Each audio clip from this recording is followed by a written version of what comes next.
I'm live.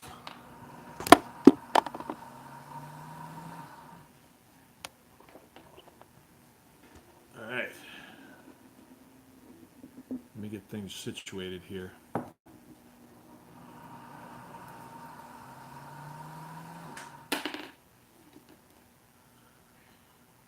Okay.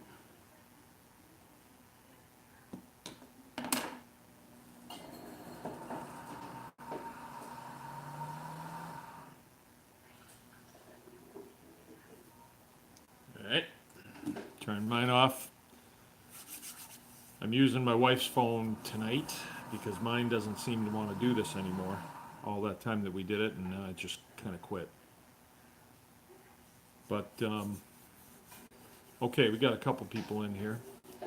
So, that noise you hear in the background is a machine that my wife has that blends and cooks at the same time, and it's used for making things like jams and soups and things like that. And I'd probably like to have her talk about that because we got this from a friend that does Pampered Chef, and Jill's been making some outstanding things with it. She makes drinks in the morning and not really drinks, like smoothies. So she'll go out and she'll collect up all kinds of stuff from outside, stuff that you might call weeds, and jam them in there and blend them, and then she gives it to me, and I've been doing that. I lost about 25 pounds this summer just because I walked past the window and I didn't recognize who that guy was. Like I've always been skinny my whole life, but I'm told that when you get over 50, your pancreas works a little bit differently, and so I quit eating bread completely, and I quit eating sugar, any kind of new sugar, modern sugar. So I use a little honey in my coffee once in a while. But anyway, so that's what that noise is. Maybe she's done. Yeah, she's done. Okay, so we can get rolling here. All right. I have been working on something this week, and it's something different. I have not ever done stonework in my life, but as I've told you before, since we are not doing the commercial farming thing, and that means growing a whole lot of one or two things and converting it all to dollars, and then putting the dollars out all these different places for the things that you need, I am developing more and more of the homestead model. And part of the homestead model is I do for myself. So instead of hiring a stonemason to come, because I would be too busy, raising 10 million chickens in the summer, now I'm the stonemason, and I want to be the stonemason. Who wouldn't want to be a stonemason? And this fits in with the whole idea that we live in a world of abundance, but we don't know it because we listen to the TV and the radio and the internet telling us that the key to happiness is having a whole pile of money, and doing for yourself is for peasants. You know, I'm just lucky that I don't feel that way. I like doing for myself. If I need to build something and I can do it myself, I get personal satisfaction out of it. Plus, I get enjoyment out of it. I am thrilled that I have the time to do something like that. Where, previously in my life, I didn't have time to do that stuff because I was working 40 hours a week, or 50 or 60 or 70, and I didn't have time to do that stuff. Same thing with commercial farming. You don't really have time to do much of anything other than your primary produce, deliver. You know, for Jill, it would be tons and tons of paperwork, and then dealing with entities like the state entities that you have to deal with. No good, no good. If you got to do it, you got to do it, but I don't have to do it, so I don't want to do it. So, This is what I've been doing this week. I'll show you. There she is right there. All right, there's a hearth. And I built that all out of stones that were on my property. Different times I'd come across stones, digging a fence post hole or something like that. Oh, we got a nice big stone. So I started putting them in a pile and started thinking, okay, what could I do with these? Actually, I had an occasion to stop by a friend's house who had hired a guy, a stonemason, to build a very massive chimney and hearth, very massive. This is just as big as I need. You know, all I need is to set my wood stove on there, and I don't need it to be huge. I actually kind of like it to be a little bit on the modest side. And you can see on the chimney there. Let's see, right on the hey, this is cool. Right on the chimney there, I've done a skim coat with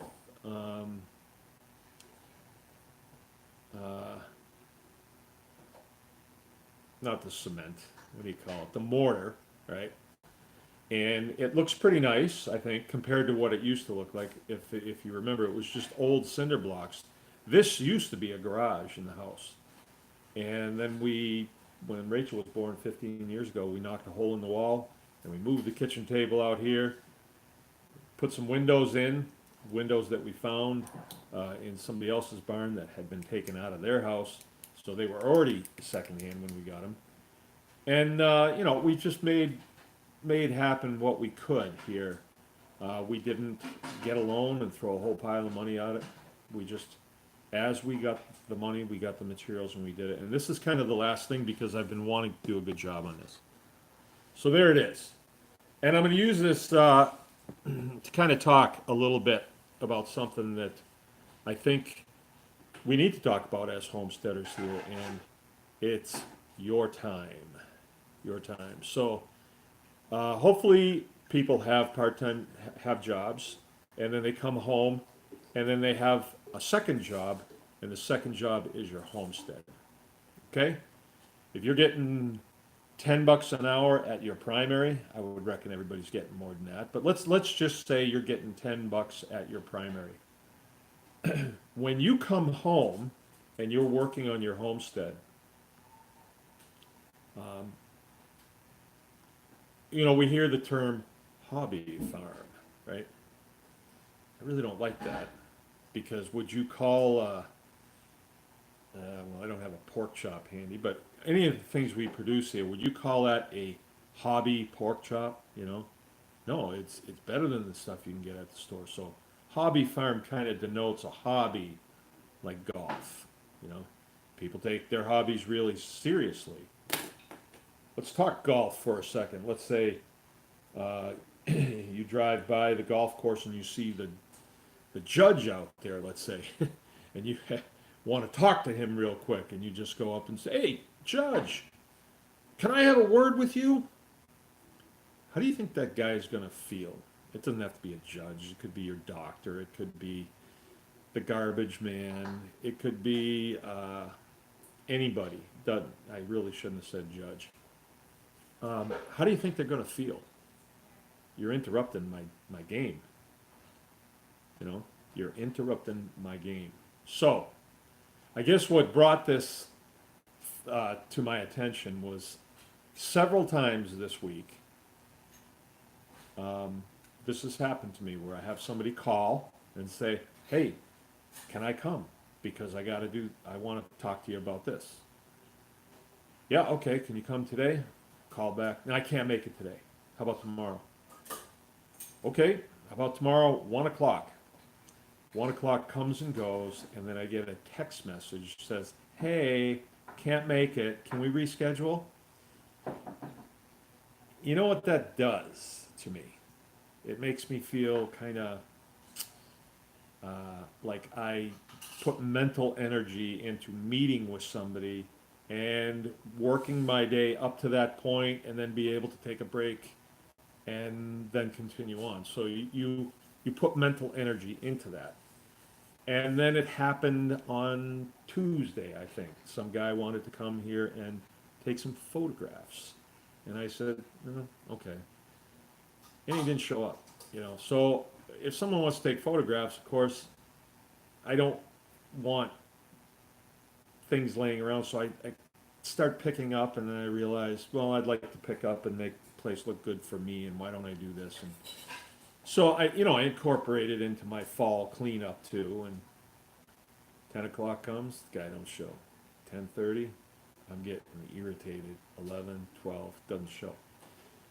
So that got me to thinking about what do I want to pass on to the homesteaders? What do I want to pass on? And how do I package this? All right, your time. I made a video last week, and I tried to communicate. I was in the greenhouse. It was on the tribe, by the way. The Anyone Can Farm tribe is where it was posted. I don't know if I came across with it. But here it is. Here we go again. Okay, for this project right here, I've purchased about 5 bags of mortar, 80-pound bags. You might be wondering, where the heck did it go? I've made a few mistakes, but most of it is there. It really is. And probably 3 bags of concrete. And a bag of mortar is at Home Depot. I think I saw it on the way out the door today. It was $3.35. And then with my military discount, I get 10% off. So a bag of mortar, 80 pounds, for the price of like 2 Pepsis, you know. It's really, really cheap. The stones, they were free. The cinder blocks that go up to about there, those were free too. I scrounged those. But what wasn't free? I've got probably 16 hours into this project now, I figure. 16, 18 hours. And what am I worth? You know, what am I worth per hour? And this is what you're gonna have to do. Like, if you're working a straight job and you're getting 20 bucks an hour, well, let's say 10 bucks an hour, and then you come home and then you go to it and you work. You really have to treat yourself as an employee at the same time you're the employer, right? So you're detailing yourself. And your time is the most important, is the most expensive commodity, even if you're a beginner. Why? Because you're showing up. You're there. You're saying, I want a homestead. Okay, you're the only employee. You've showed up. You've shown up. Are you worth 10 bucks an hour? If I hire a kid to work here and butcher chickens, I got to pay him 10 bucks an hour. They won't come, right? Even if they don't know anything, pay them 10 bucks an hour. I think you're worth 10 bucks an hour. Okay. You're the employer. You're also the employee. If you want to climb the ladder to success as a homesteader, and you make really good money at your straight job, well, you can hire people to work your homestead for you. Yeah. If you make 50 bucks an hour doing something, you can hire people to come for 10 bucks. Well, what if you're going to hire a guy that's a stonemason that can build you something like I just built here? What do you pay for a guy like that? Probably more. Probably a lot more. Probably you wouldn't, get somebody that would do a job like that. It's my first attempt, and it's fair. But I would think that later on, I would be doing a better job. But anyway, I hope this is making sense. What you want to do as the employer and the employee is you want to make yourself a better employee. You want to have more skills. If I could hire a guy to do everything that I need done here, I would be hiring me. And you can't find guys that will work for 10 bucks an hour that can do all that stuff. You just can't. And if you could, why would they come and work for you for 10 bucks?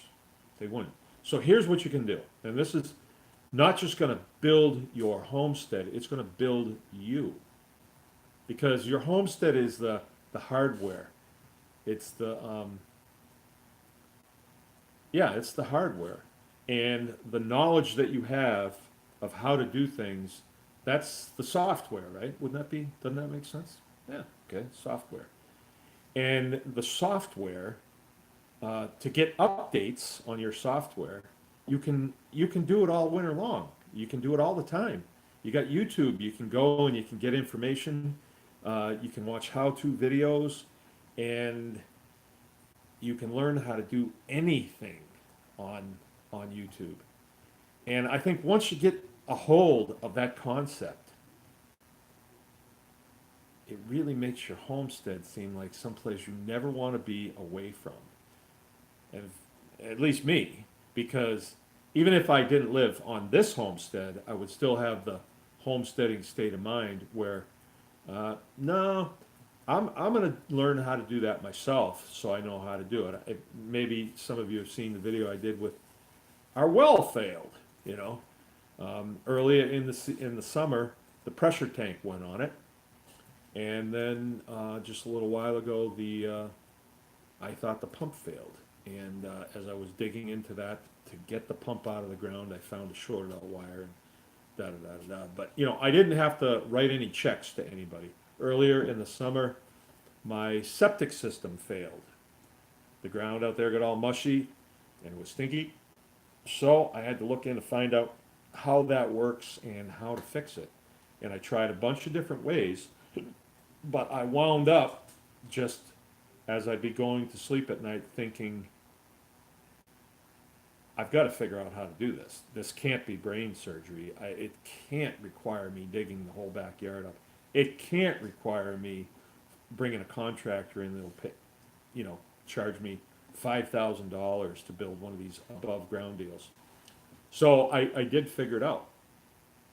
And so now I know how to do that. And it's a tool in my toolbox now that I have. And now I have this tool in my toolbox. And I can tell you something about this. This was converging technologies. All right, I'd laid block before. I knew how to do that. Working with my dad, I'd made block.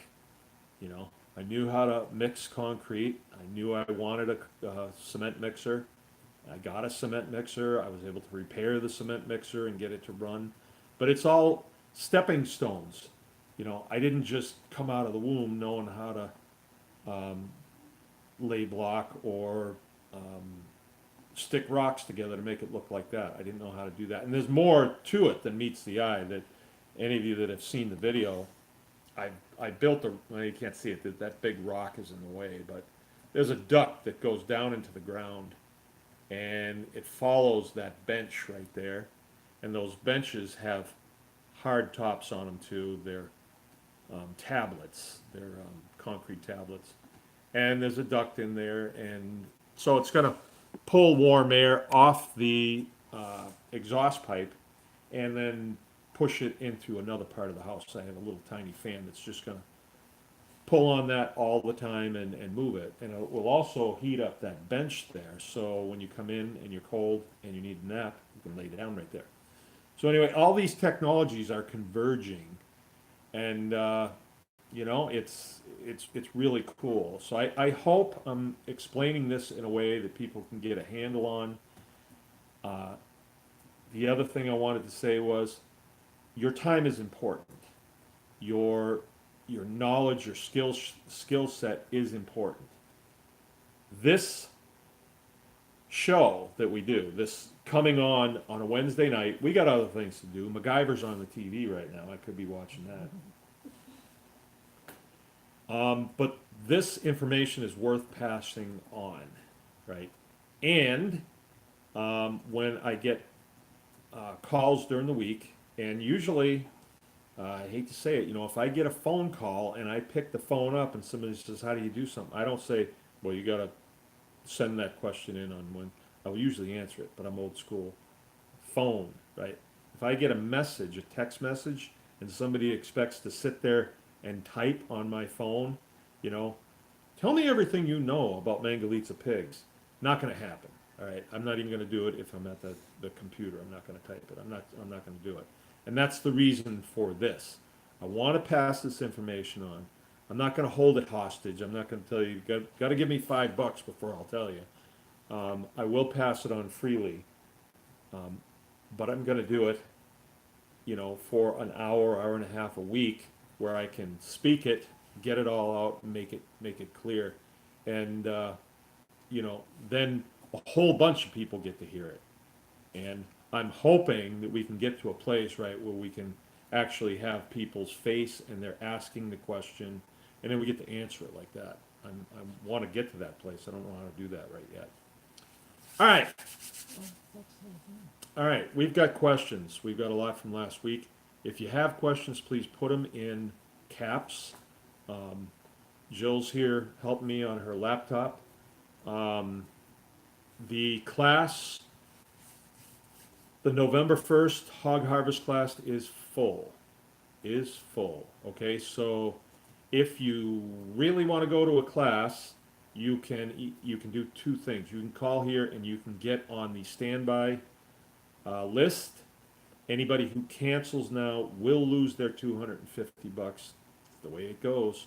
But then we can call you and you could come in their place. Or you can go to the UP class. It's going to be in Gwinn, Michigan. That's up on the other side of the bridge, up in the Upper Peninsula. And that is going to be October 18th, 19th, 20th? Yes. 18th, 19th, and 20th. So that's coming up here soon. That class is priced at how, 200? I think so. At $200. So the farm owner, our host, has decided to charge $200 for the class. It's a 3-day class. It's a killer class. We charge $5 for it, and we're full. So if you want to do that, you have to contact that farm. It's Shady Grove UP, and I think you can find them on Facebook. If not, just contact us, bakersgreenacres.com, and I'll find we you in a can. minute and put a link. All right, Jill will put a link. 3 puppies left. 3 white female puppies left. Right, and they're about 9 weeks old. 7 of them went quick. Everybody wanted males and badgers. So the one with the colored face. These are white, snow white, and they're real sweeties. Let's see. Okay, that's it for that.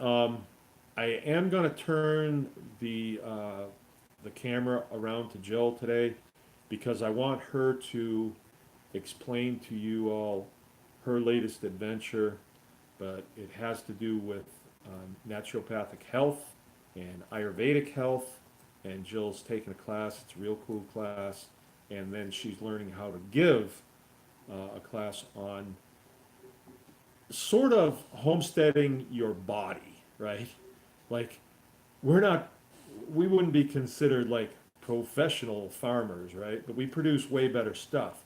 But when it comes to your own health, a lot of the principles of, you know, helping the soil, and they really do transfer to our animals, and likewise they would transfer to the human body as well. So I'm gonna let Jill talk to you about that a little later on.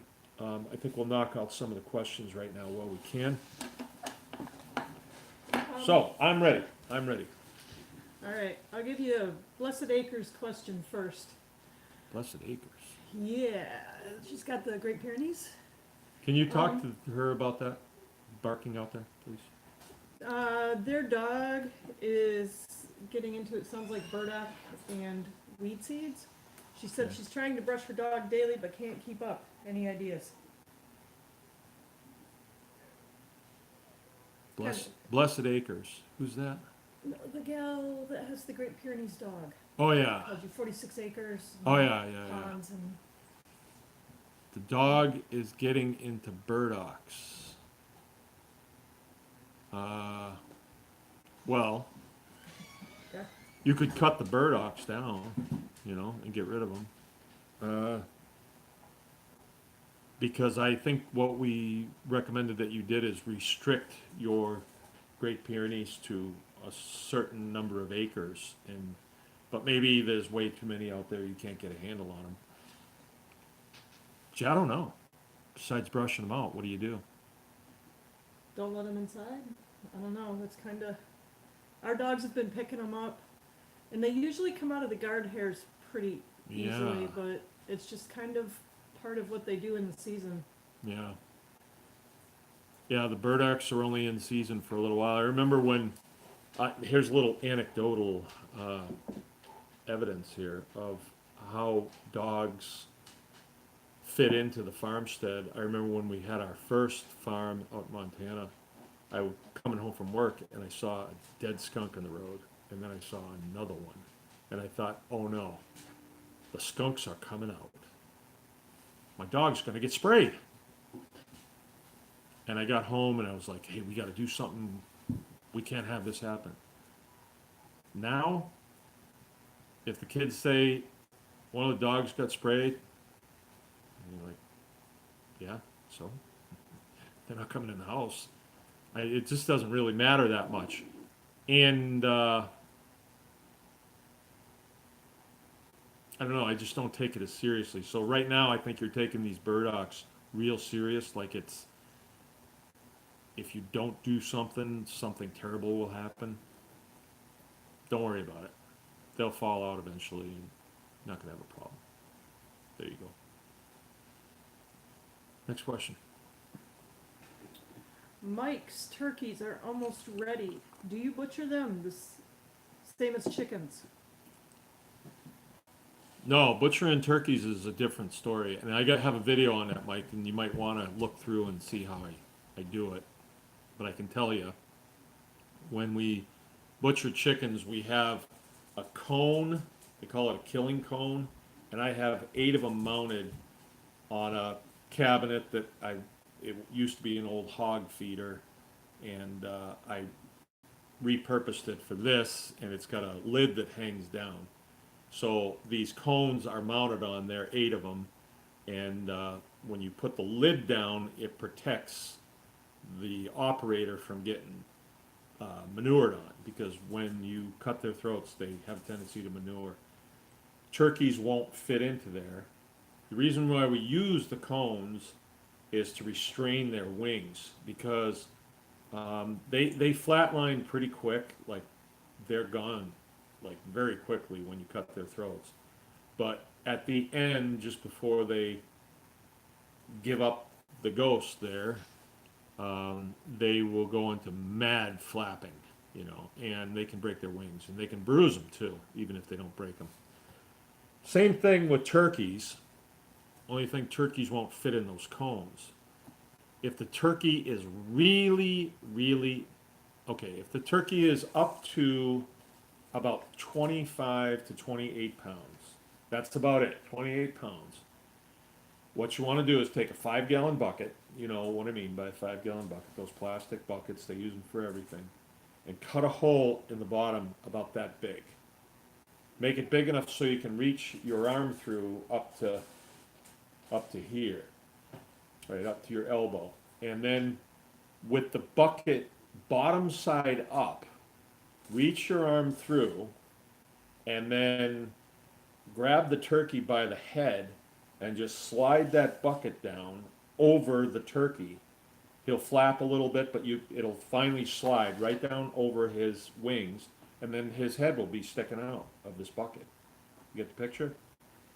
And then you gently grab him just by the neck, and then the handle on the bucket, and then turn it up like this, right? So you've got this bucket, and the turkey's head sticking out the bottom. His wings are restrained, and he can't grab hold of anything with his feet.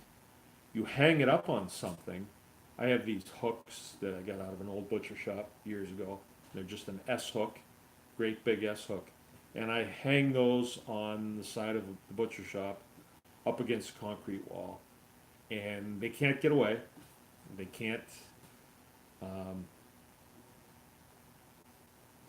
you know, they can't get out of the bucket. And then you just, very sharp knife, you cut just below the head. And I usually do them on both sides with a turkey, and they bleed out really quick. And they move around a little bit, but they can't get out. And you're gonna scald them the same as you would a chicken, 150 degrees, and then drop them in a plucker. If you don't have a plucker, just tie their legs up. Take that same bucket, turn it over, sit on it, and go to pulling off feathers. And you can do a turkey in 15 minutes if you get good at it. So I hope that helps you, Mike. All right. Sean wondered, he has 2 uncut male piglets. Could he sell them as suckling pigs? Would they be good to eat? So they'd be immature.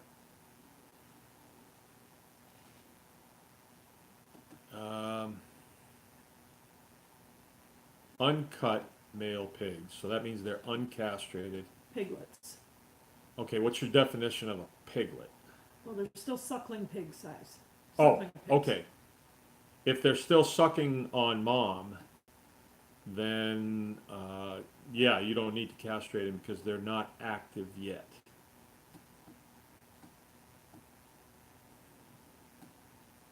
So, I guess no. But the 2 seconds that it would take you to castrate them, then whoever you're selling them to isn't going to say to you, "These aren't castrated." I don't see where you gain a lot unless you are thinking that you're going to have the vet come out and castrate them. That is definitely something that you need to be able to do yourself, and it's not hard. We've done thousands of them. I'll admit the first time I did it, I wasn't thrilled with it, but it really is something that you need to do. See, if a vet comes out, they have to do a bunch of things that you don't have to do, you know. So their procedure is going to be a lot more in depth, and it's going to cost you a lot. Just to have the vet come out isn't it $80? Like Just that. have them show up at your door here. I have a good vet, very good vet, and Claire got run over by a truck one time, and we had to have the vet come, and one of the horses was laying down on the ground, couldn't get up, and we had to have the vet come, and, you know, so, but those are things that I don't know how to do. But castrating pigs is something you should know how to do. It's not too difficult. I have a video on it, by the way. If you look through, you can find it. It's got like 1 million views. Really, just people really dig watching pig castration for some reason. But I don't think that'd be a problem. That is a controversial subject on the internet. I guess I don't go to any of those pages anymore because they just seem to be like people want to be the first one to answer the question, and I see a lot of incorrect information being given out on them. And when you try to correct, it doesn't go well. So, yeah. How's that? Do you have another Good. question? Yeah, remind everyone thumbs up. Oh yeah. Could everybody give us a thumbs up? That just helps YouTube share it around. Yeah, this was from earlier this week, and I told him I'd ask you. Can you tell me about the difference between scraping off hair of a regular hog compared to a mangalitsa? Is it harder since there's more hair? These folks are considering raising mangalitsas, but they butcher their own, and so their husband is concerned about it being a lot harder. Harder. That's a great question. That's a great question. Uh, what this guy is talking about is when we butcher Mangalitsa pigs. I raise Mangalitsa pigs, by the way. Been doing it for a lot of years now, and I also have a butcher shop on the farm here, so I butcher a lot of pigs too. And our preferred way to prepare them is to scald them and scrape them because of what we do with those pigs once we have them, they're processed, the way we do it. And we like to make a lot of charcuterie products. I like some of the cuts with the skin on, and so that's how we do it. The alternative to that is skinning. And they say that skinning a pig is sort of like skinning a watermelon. It is. If you skin a deer, once you have the skin, you can pull it right down. Same thing with a cow. Just about anything else. You skin, you just get a hold of the skin and you can pull it right off. Not so with a pig because the the skin is got a layer of fat right underneath it, and you just can't. It will start to pull fat off too. So to skin a pig is kind of a rough process for some people. There are tools that they make that you can use to do it, but the problem is once you've got them skinned, you're not looking at lean meat. You're looking at fat, and the fat is like flypaper. So anything that touches it is gonna stick.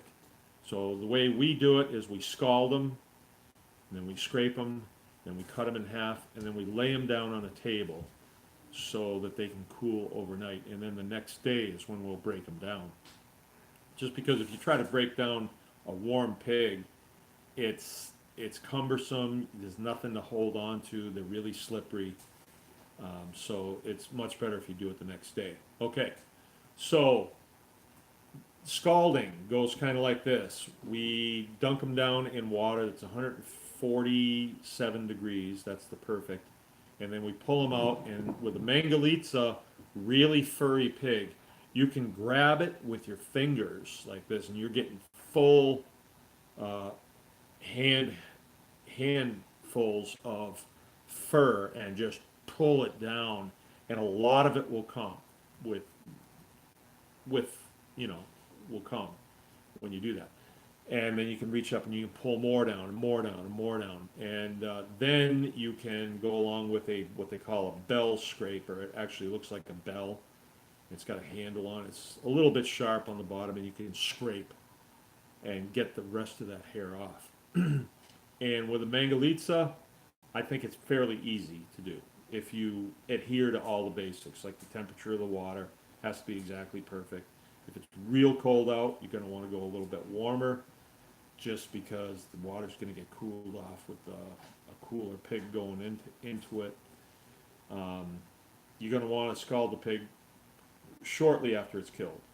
Like as soon as you get it bled, you're going to want to scald it.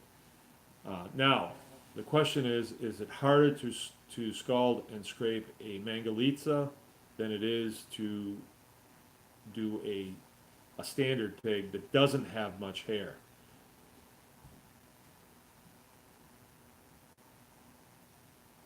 I think it's 6 to 1, a half a dozen of the other, to be honest with you. I can't say that one's any easier than the other. I really can't. When we do Mangalitsas, a lot of really big patches come off just with your hands. So, and then I have a friend that does this too, and he's told me recently that he has used a pressure washer, and he's had very good luck with it. Even sent me a picture of it, and the pig was clean. I mean, clean. There wasn't a hair on it.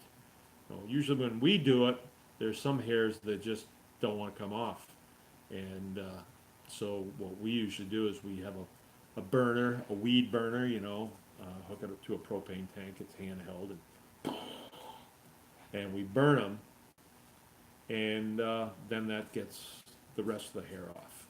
You know, it just turns to ash, and then you can scrape that, and the pig will be just as clean as a whistle. So, the answer to your question, no, I don't think it's any harder. No, I don't. There's going to be times when you don't get a good scald, and then it's hard. There are times when you get too much of a scald, and you're going to be scraping skin off. So, I don't think one's inherently easier than the other. No, I don't. Ready for another one? Yes. Should I castrate my wild boar? He's 12 to 14 weeks. This guy's never had boars before. Brought to mind the story about our one bad boar. Yeah. Anecdotal evidence of why you want to castrate your boar. If you're gonna breed him, first of all, wild boar, I don't know what that is, to be honest with you. That is not on the list of, recognized breeds of pig. When pigs go feral, and they're generations of feral pigs, they kind of take on a certain look, and people call them, well, that's a wild boar. But the Eurasian boar. Oh, it's a Texas rooter. Oh, okay. Well, okay. Wild is an apt description. Okay. Well, if you're just going to eat them, then yeah, cut them for sure. If you're going to breed them, well, you can't breed them if you cut them. So yeah, cut them for sure. You might have a Yes, rough he's gonna cut. eat him. Yeah, you definitely want to. You definitely. All right, there's so much controversy about that on the internet. I just cannot believe it. We've run a butcher shop here for a long time. I have butchered a lot of pigs, males, females, cut, uncut, and I can tell you, I've never done an uncut male and had anything that I could possibly eat. And I can give you some stories about that. Maybe you're not asking that though, but just the first one, we had this boar out in Montana. His name was Gordy, and he went about 800 pounds. I had him for a long time. And I was asking my butcher friend, what should I do? He said, oh, just bring him up. We'll make pepperoni out of him. We'll make all this stuff out of him. You won't even taste it. You won't even taste the taint. So I said, yeah, okay. Well, I couldn't get him loaded in the trailer. He didn't want to go in. So I called my butcher friend, and he said, nah, just shoot him and bring him up. I walked out there with a .45 automatic, and I shot him right between the eyes. And he just stood there and then went back to eating. And that bullet penetrated. I had the bullet for a long time. Then I got a little worried he was going to take off, and I didn't have a front end loader, and if he got too far, there was no way we were going to get him on a pickup truck. I did have a gin pole on my pickup truck, but so I shot him with a high-powered rifle, and that put him right down. Anyway, I got his blood on my hands. And when I got home from work about 2 months later, I walked in the house, and there was a smell. And it was kind of, I don't know, I remembered the smell, that it was kind of a urine-y smell. And sort of like if you urinate on a campfire. You know what that smells like, right? And I went up into the house, and there was all these nice products laid out on the table. Different things that this butcher friend of mine had made. And I picked up one piece, and it was that urine-y smell. It was the same smell of the blood that I got on my hands when I knocked off Gordy. And we wound up giving a lot of that stuff away and just forgetting about it because it was so bad. And throwing a lot away. I mean, some people didn't notice the taint, but some people did, and my kids didn't mind it, but I couldn't touch it. I couldn't even stand to have it being cooked in the house. Any of the bratwurst or anything like that, I just couldn't stand it. My butcher friend said, oh yeah, if you get the blood on your hands, then you're gonna detect it. So, and then when we got here, I did one I did one just recently, a real big one that we turned into dog food. And there are people on the internet that will say, oh no, if you castrate them and wait 3 months, they'll be fine. Well, That's that works with our one, but you can't butcher them if they're still intact. right. You can't butcher them if they're still intact. No. Some people will say if they're not sexually active, then you won't have that smell. I don't know. I don't know. I think it's just better off castrate them. You don't And have the to do it boar with. story. The one bad boar. Oh, the bad boar story. Right? Yeah. If you're gonna cut a boar. Yeah, the reason why you want to cut them.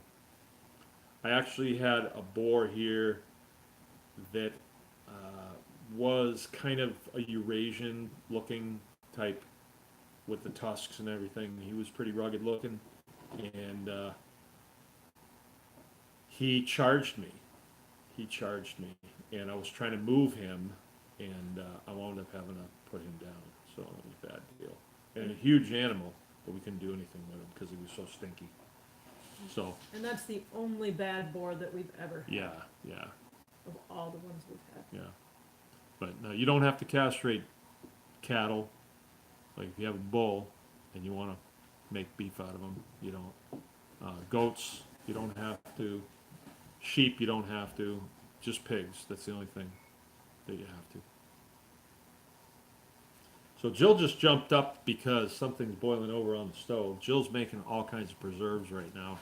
Our raspberries are coming in hot and heavy, and her and Rachel were out today picking raspberries, and they got them all in jars. Are there any more questions? I don't have any more. Y'all need to get curious tonight. All right, well, we have about 15, 20 minutes. Can I turn this over to you so you can explain what you're doing? Yeah. And see if there's anybody out there that would like to take advantage of that.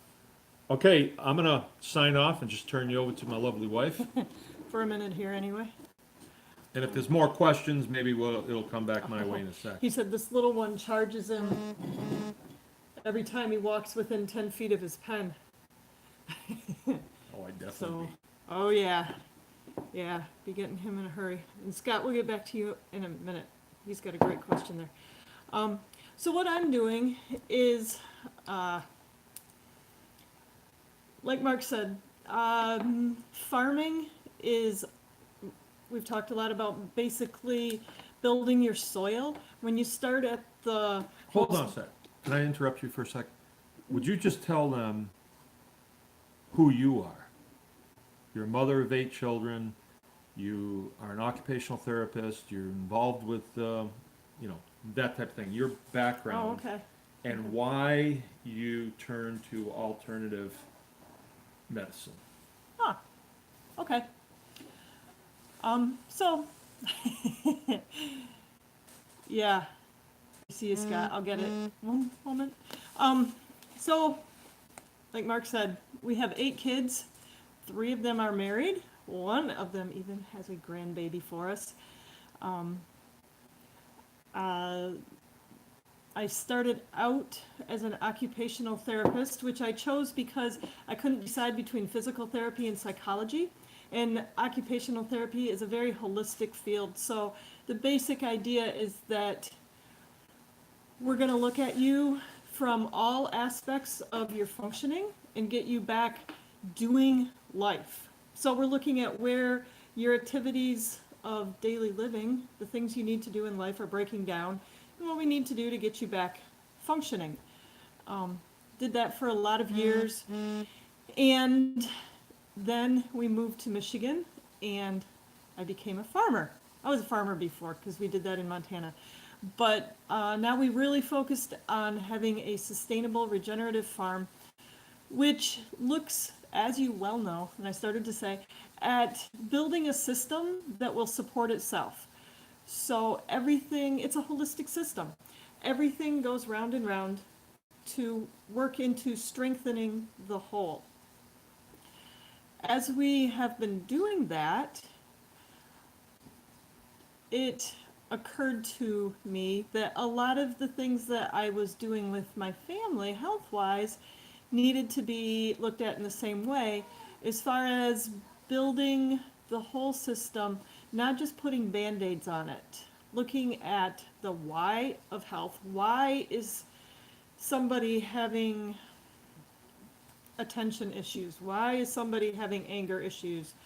How can we heal and do things without having to run to the doctor for everything?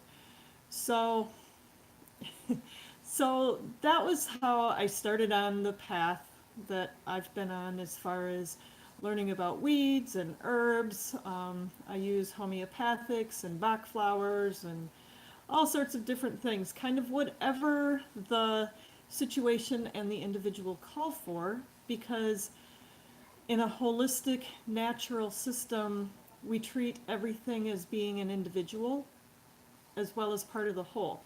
So there's an appreciation for that. What I've done the last couple of years is dive more into Ayurveda, which is really just an ancient life science.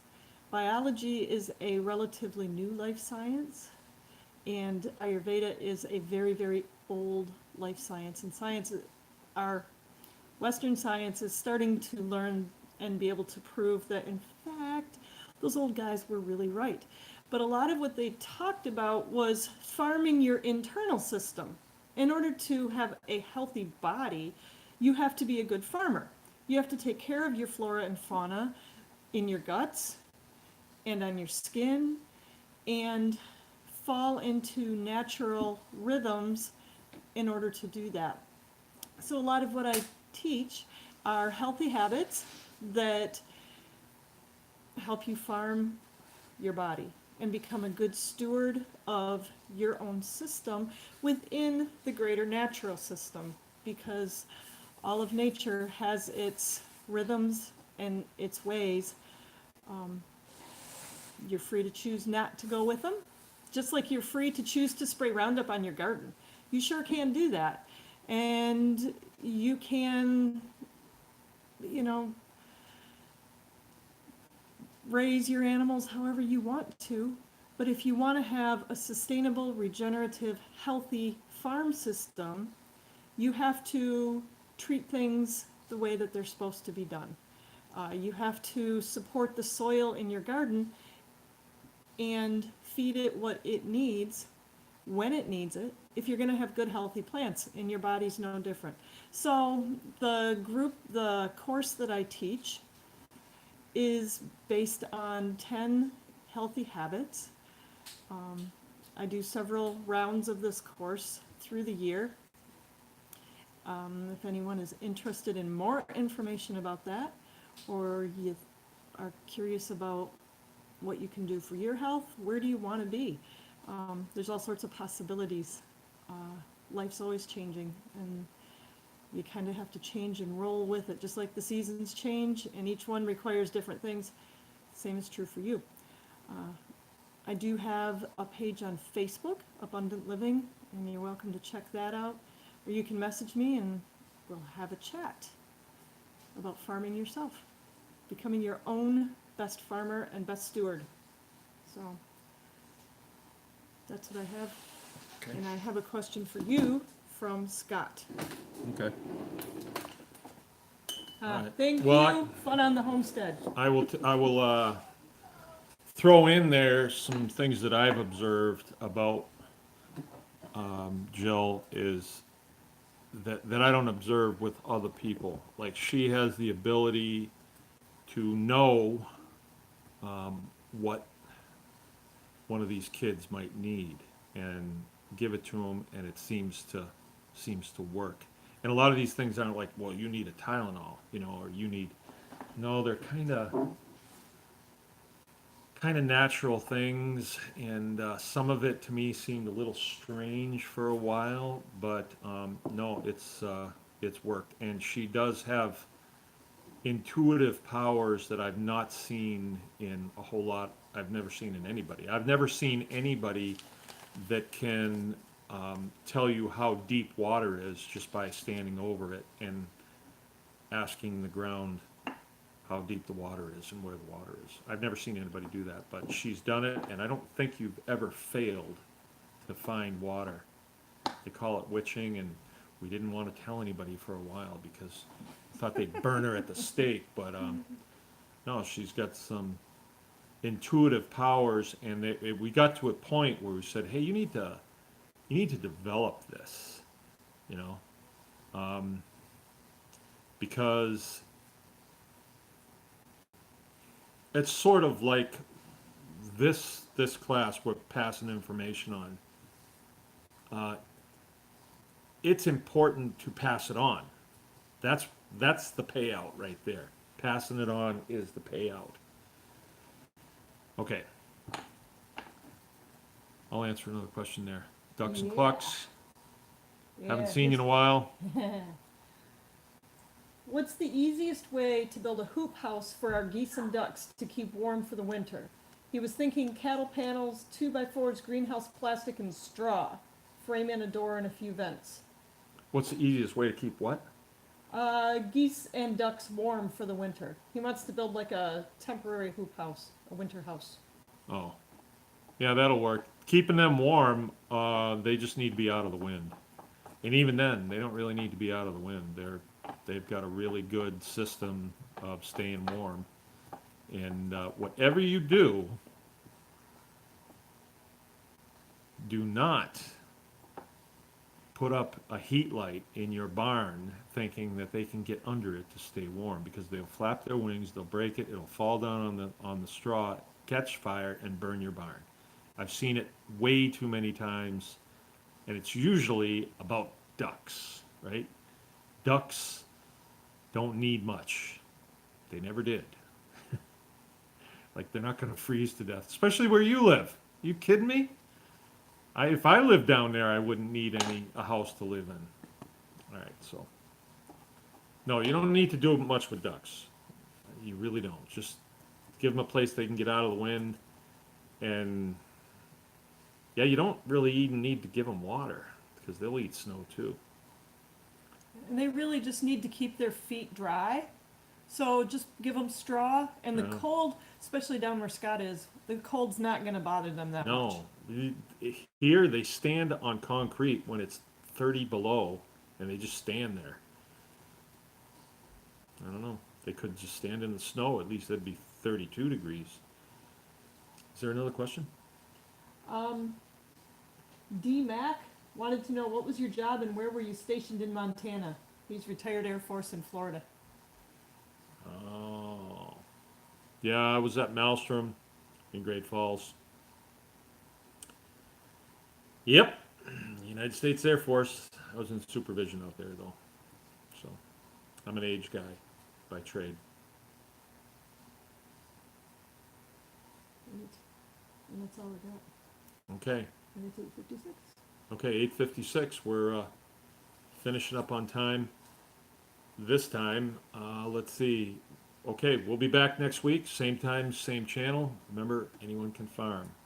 And during the week, tune into my videos when I'm out and about and doing stuff. And if you can, I got a really interesting note from a guy, and I haven't gotten back to him, but he said it's pretty obvious that that the powers that be at YouTube and Facebook, whatever, they don't like these things pushed, because this isn't like a bunch of fluff. We try to give you nuts and bolts of how to make this work, and being self-sufficient is not really a thing that they like. And I do talk about the Constitution for once in a while, and I guess we would be thought of as conservative folks. So it doesn't get out there very far. I used to make videos and they'd go really, really far, really quick. And now I'm lucky to get a couple hundred views. And really, that's not why I'm doing it. It's just that I think a lot of people are missing out on it, because it's pretty good information, I think. So if you care to, just hit the like and the share and get it out there. This isn't controversial at all. This is just how to survive. How to survive. Okay, and thrive. And thrive. Anyone can farm. Good night.